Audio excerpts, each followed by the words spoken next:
Y me llama el cocinero. Risita, ¿qué? Ve por la paellera. Venga, que a las 2 de la tarde ya están aquí. Miren, bañador, en las chanclas. Todo despeinado porque no me dio tiempo nada ponerme las chanclas y el bañador. Voy a la playa, había subido la marea. Eso.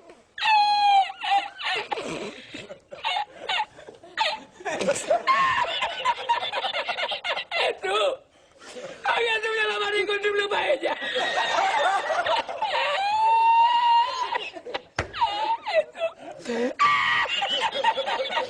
Y la encontré porque estaba la paellera agarrada metida entre las piedras de Chipiona, del faro.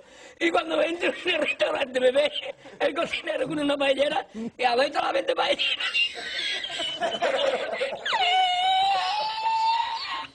¡Asómate, mira dónde llega el agua!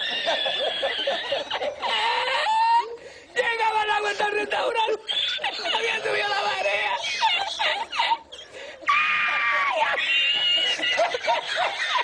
¡Jesús!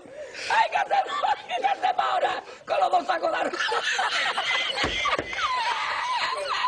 ¡Ay, llama para Sevilla! ¡Llama a Sevilla que traigo un país!